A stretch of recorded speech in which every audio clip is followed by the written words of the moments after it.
Hi friends, welcome back to my channel. ఈరోజు మీకు ఈ సీరియల్లో ఏం జరిగిందో తెలుసుకోవాలి అనుకుంటున్నారా? అయితే వెంటనే మనం సీరియల్లోకి వెళ్ళిపోదాం. ఇక కావ్య అయితే రాజ్ని తీసుకొని అరుణ్ ఉన్న హాస్పిటల్ దగ్గరికి వెళ్ళేసరికి అక్కడ అరుణ్ ఉండడు. అరుణ్ లేకపోవడంతో రాజ్ అయితే కావ్య మీద విరుచుకుపడతాడు. ఏయ్, ఏంటి ఇదంతా? అసలు ఎందుకు ఇక్కడికి తీసుకొచ్చావు? నాకు పని లేదనుకున్నావా? ఇంట్లో అందరి దగ్గర నన్ను ఏమీ మాట్లాడకుండా చేసేసి తాతయ్య గారిని అడ్డం పెట్టుకొని ఇక్కడికి తీసుకొచ్చావు. ఇక్కడ చూస్తే అరుణ్ లేడు, ఎవ్వరూ లేరు. అసలు ఏమనుకుంటున్నావే అని చెప్పి రాజైతే కావ్య మీద విరుచుకుపడుతూ ఉంటాడు. ఏంటండి నా మీద విరుచుకుపడుతున్నారు? నేనేదో కావాలని తీసుకొచ్చినట్లు నాకు కూడా తెలీదు.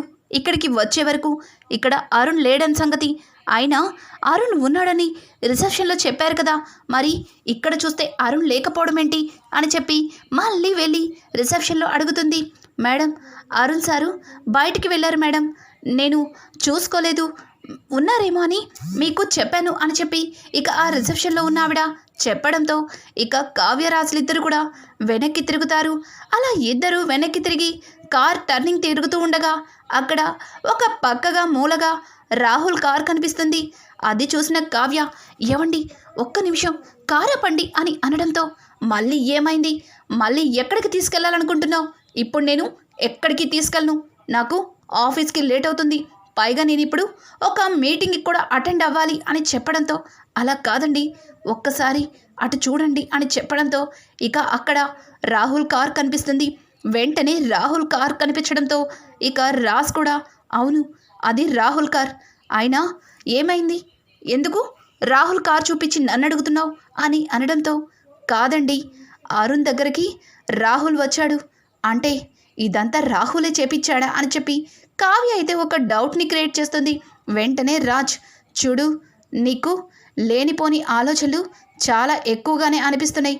మన ఇద్దరం ఎలా వచ్చామో రాహుల్ కూడా అరుణ్ని వెతుక్కుని అలాగే వచ్చి ఉండొచ్చు కదా అని అనడంతో, అలా కాదండి, ఒక్కసారి రాహుల్ని కలిస్తే మనకి తను ఎందుకు వచ్చాడో అర్థమవుతుంది కదా, రండి రండి అని చెప్పి కావ్య అయితే రాజ్ని తీసుకొని రాహుల్ దగ్గరికైతే వెళ్తుంది.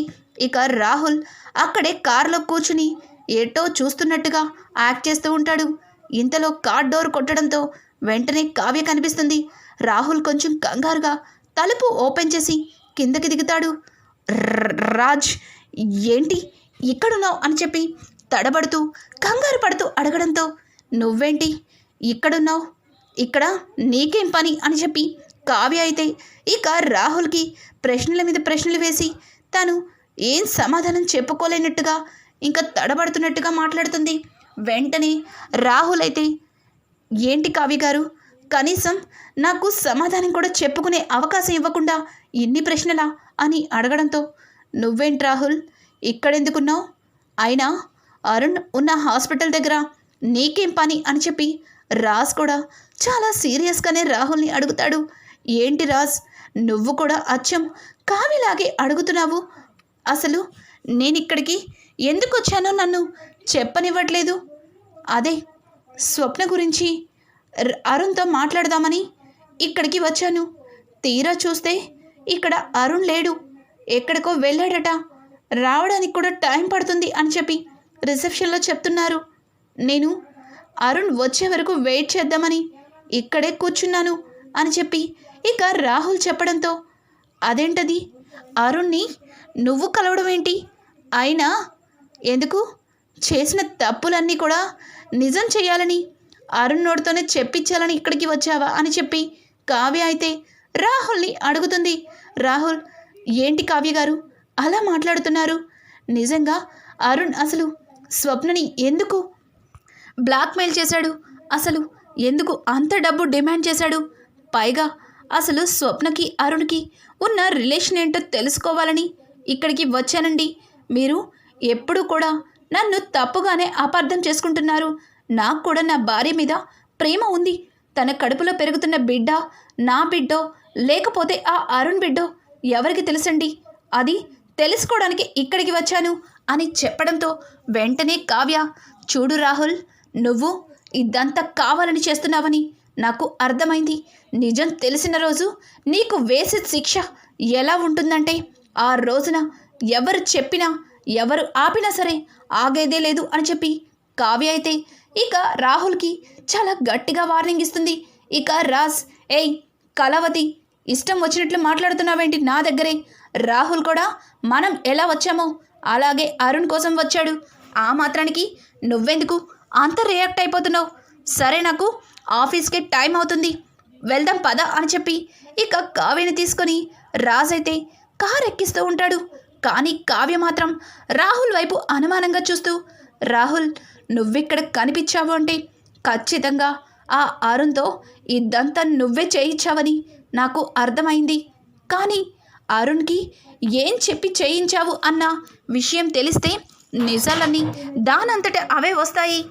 ఇంకా కావ్య అయితే ఫుల్గా క్లారిటీ వచ్చేస్తుంది.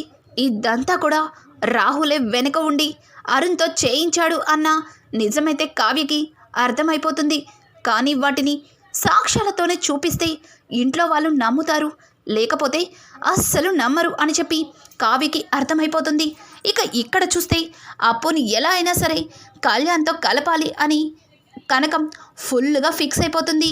కృష్ణమూర్తి రాగానే, ఏవండి అక్కడ స్వప్న కడుపుతో ఉందంట, ఇందాకే ఫోన్ చేసి చెప్పింది అని చెప్పడంతో, ఏంటే మళ్ళీ కొత్తగా ఈ కడుపేంటి, అది మళ్ళీ ఏం నాటకం మొదలుపెట్టిందో అని చెప్పి కృష్ణమూర్తి మాట్లాడడంతో, లేదండి నేను కావ్యతో మాట్లాడాను, నిజంగానే కడుపుతో ఉందంట ఆ పెద్దది, అది మళ్ళీ ఏదైనా చెయ్యొచ్చు, నేను ముందుగానే అక్కడికి వెళ్ళి దాన్ని దగ్గరుండి చూసుకొని అదేమన్నా మాయ నాటకాలు వేస్తే వాటిని తెలుసుకొని ముందుగానే బయట పెడతాను, నేను ఆ ఇంట్లో వెళ్ళి ఉంటాను అని చెప్పి ఇక కనకం మాట్లాడడంతో, కనకం మాటలకి కృష్ణమూర్తి, ఏంటి కొత్తగా దానికోసం నువ్వెళ్తానంటున్నావు, నువ్వేమీ మధ్యలో తప్పు చేయట్లేదు కదా అని చెప్పి కృష్ణమూర్తి అడగడంతో, ఏవయ్యా ఎప్పుడు నా మీద నీకు అనుమానమే, నీకు ఇంతకు ముందే చెప్పాను, మన అప్పు గురించి కూడా నీకు చెప్పాను,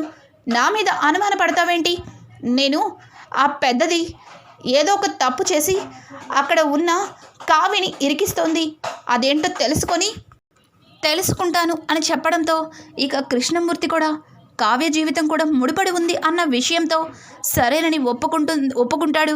ఇక కనకమైతే కొన్ని ఫ్రూట్స్ అని తీసుకొని ఇంకా కావ్య వాళ్ళ ఇంటికైతే బయలుదేరుతుంది. అప్పటికే కావ్యని తీసుకుని వచ్చిన రాజ్ ఇంట్లోనే డ్రాప్ చేస్తాడు. అదే టైంలో కనకం కూడా ఫ్రూట్స్ని తీసుకుని ఎంటర్ అవడంతో కనకాన్ని చూసిన కావ్య, అమ్మా ఏంటమ్మా ఇలా వచ్చావు, ఇప్పటికిప్పుడు ఎందుకు వచ్చావు అని అడగడంతో, ఏ రాకూడదా ఏంటి, నువ్వు కూడా ఆ పెద్దదానిలాగే మాట్లాడుతున్నావు అని అడగడంతో, అలా కాదమ్మా, ఇప్పుడు ఇంట్లో సిచ్యువేషన్ ఇంకొకలాగా ఉంది, ఇప్పుడు నువ్వు వస్తే ఇంట్లో వాళ్ళు ఎవరన్నా నీ మనసుని బాధ పెడతారేమో అని అనడంతో, చూడు కావ్య, నిన్ను మీ అక్కని ఈ ఇంటి కోడళ్ళు చేసిన తర్వాత నేను అలాంటివన్నీ ఎప్పుడో వదిలేశాను, అలాంటివి ఇక ఈ చెవులో విన్నా ఆ చెవులో పట్టనట్టుగా ఉండాలి, ఎందుకంటే ఇక్కడ నా ఇద్దరు కూతుర్లు సంతోషంగా ఉండాలి కదా, పర్వాలేదులే కావ్య, నాకు కూడా అలవాటైపోయింది, ఆ పెద్దదన్నట్టు వాళ్ళు మొహం మీద ఉమ్మేసినా తుడుచుకొని పల్లికిలిస్తూ అందరితోటి మాట్లాడేస్తానులే, నువ్వేమీ బాధపడమాకు అని చెప్పి కనకమైతే ఇక కావ్యతో చెప్పడంతో కావ్య కొంచెం బాధపడుతుంది. కావ్యతో పాటు పక్కనే ఉన్న రాజ్ కూడా కొంచెం ఫీల్ అవుతాడు. పదండి ఆంటీ, లోపలికి పదండి అని చెప్పి రాజే దగ్గరుండి కనకాన్ని లోపలికి తీసుకెళ్తాడు. ఇక ఇంతలో కనకాన్ని చూసిన ఇంద్రాదేవి, రా కనకం, ఏంటి ఇలా వచ్చావు అని అడగడంతో, రాకపోతే ఏం చేస్తుంది, కూతురు తప్పు చేసింది కదా, 4 తన్ని తీసుకువెళ్ళిపోతుందేమో అని చెప్పి రుద్రాని మాట్లాడడంతో, తప్పు చేయడం ఏంటండి, అసలు ఏం జరిగింది, నా కూతురు కడుపుతో ఉందని సంతోషానికి ఇదిగో ఈ పళ్ళను తీసుకొని స్వప్నని చూసి వెళ్దామని వచ్చాను, కానీ ఇక్కడ చూస్తే ఇంకొకలాగా మీరు మాట్లాడుతున్నారు అని అడగడంతో వెంటనే రుద్రాణి అయితే, నీ కూతురు కడుపుతోనే ఉంది, కానీ ఆ కడుపు నా కొడుకు వల్ల వచ్చింది కాదు, అది ఎవరితో తిరిగి కడుపు చేసుకుందో అని చెప్పి రుద్రాణి మాట్లాడుతుంటే, రుద్రాణి గారు ఇష్టం వచ్చినట్టు మాట్లాడకండి, నిజాలు తెలియకుండా ఇలా నిందలు వేయడం అంత మంచిది కాదు అని చెప్పి కావ్య గట్టిగా అరుస్తుంది. ఇక అపర్ణదేవి కూడా, అవును రుద్రాణి, నిజమేంటో తెలిసిన తర్వాత నువ్వు నిందలు వెయ్యాలి, ఇంటికి వచ్చిన వాళ్ళతో ఇలాగినా మాట్లాడేది అని చెప్పి అపర్ణ కూడా ఇక రుద్రానికే చీవాట్లు పెడుతుంది. ఏంటి వదినా, ఈరోజు కొత్తగా అత్త కోడలు ఒకే మాట మాట్లాడుతున్నారు, పైగా నీ వియ్యపురాల్ని ఒక మాట అనేసరికి అంత కోపం వచ్చింది అని అనడంతో పక్కనే ఉన్న ధాన్యలక్ష్మి అయితే, ఏంటి రుద్రాణి, అక్కకే కదా వియ్యపురాలు, నీకు కూడా వియ్యపురాలే, మర్చిపోయినట్టున్నావు. నీ కొడుకు కూడా కనకానికి అల్లుడే, అయినా ముందు వెనక తెలియకుండా ఇష్టం వచ్చినట్లు మాట్లాడుతున్నావు అని చెప్పి ఇక ధాన్యలక్ష్మి కూడా రుద్రానికి చివాట్లు పెడుతుంది. ఇక అదే టైంలో కావ్య అయితే, అవును, నిజ నిజాలు బయటకు వచ్చిన తర్వాత ఎవరు ఇంట్లో నుంచి బయటికి అడుగు పెట్టవలసి ఉంటుందో అప్పుడు తెలుస్తుంది. ఇప్పుడు కాదు, తప్పులు చేసిన వాళ్ళు ఇంట్లో బాగానే దర్జాగా కాలు మీద కాలేసుకొని ఉన్నారు, కానీ ఏ తప్పు చెయ్యని మనిషి నిందలు మోస్తుంది అని చెప్పి కావ్య అయితే రుద్రానికి ఒక డైలాగ్ వేస్తుంది. ఆ డైలాగ్కి రుద్రానికి ఒక్కసారిగా తడబాటు వస్తుంది. ఏయ్, ఎవరై తప్పు చేశారు, ఎవరై తప్పు చేశారు, తప్పు చేసింది నీ అక్కే, ఏదో మేం తప్పు చేసినట్టు మాట్లాడుతున్నావు అని చెప్పి రుద్రాణి అయితే విరుచుకుపడుతూ ఉంటుంది. రుద్రాణి, ఎప్పుడు ఏదో ఒక గొడవ ఉండాలా నీకు, ఇల్లు ప్రశాంతంగా ఉంటే నీకు నచ్చదా అని చెప్పి ఇంద్రాదేవి అయితే రుద్రాణి మీద అరిచి లోపలికి పొమ్మంటుంది. అమ్మా, ఎప్పుడు అందరికీ నేనే కనిపిస్తాను, అసలు నేనంటేనే చిన్న చూపు అని చెప్పి ఇక రుద్రాణి అయితే మొహం తిప్పుకొని లోపలికి వెళ్ళిపోతుంది. రుద్రాణి లోపలికి వెళ్తుందే గాని కావ్య మాటలు రుద్రానికి ఒక ఆలోచనలో పడేలా చేస్తుంది. ఇదేంటిది, ఈ కావ్య ఇలా మాట్లాడుతుంది, దీనికి ఖచ్చితంగా మా మీద డౌట్ వచ్చినట్టుంది, ఆ డౌట్ నిజం కాదని దీనికి తెలిసేలాగా చేయాలి, లేకపోతే దీని ఫోకస్ మొత్తం మా మీదే ఉంటుంది అని చెప్పి రుద్రాణి అనుకుంటుంది. అలాగే ఈ రాహుల్ గాడు అక్కడ ఏం చేస్తున్నాడో ఏంటో, వీడికి చెప్పిన పని చేశాడో లేదో అని చెప్పి రుద్రాణి అయితే రాహుల్కి ఫోన్ చేస్తుంది. ఇక రాహుల్ ఫోన్ స్విచ్ ఆఫ్లో ఉంటుంది. వీడొకడు టయానికి ఫోన్ స్విచ్ ఆఫ్ పెట్టుకుంటాడు, ఏ అమ్మాయితో డేటింగ్లోకి వెళ్ళాడో అని చెప్పి రుద్రాణి అయితే ఇంకా రాహుల్ని తిట్టుకుంటూ ఉంటుంది. ఇంతలో కనకం ఇల్లంతా వెతుకుతూ ఉంటుంది. ఇల్లంతా వెతికేసరికి కావ్య, ఏంటమ్మా, స్వప్నక్క కోసమే కదా, స్వప్నక్కని నేను పిలుస్తాను అని అనడంతో, వద్దులేమ్మా, నేనే వెళ్ళి మీ అక్కని చూసి వెళ్తాను అని అనుకుంటూనే పెద్దావిడతో, అది అమ్మా, అది అసలే కడుపుతో ఉంది, ఇంట్లో పరిస్థితులు చూస్తుంటే ఇంకొకలాగా కనిపిస్తున్నాయి, ఇంటి కోడలు కడుపుతో ఉంటే ఇంట్లో పండగ వాతావరణమే ఉంటుంది, కానీ ఇక్కడ చూస్తే అదేది కనిపించట్లేదు, నాకు అంత అర్థమైంది. స్వప్నని కొద్ది రోజులు దగ్గరుండి నేను చూసుకుందాం అనుకుంటున్నానమ్మా, అది కూడా మీరు ఒప్పుకుంటే అని చెప్పి కనకం ఇబ్బంది పడుతూ పెద్దవాడిని అడుగుతూ ఉంటుంది.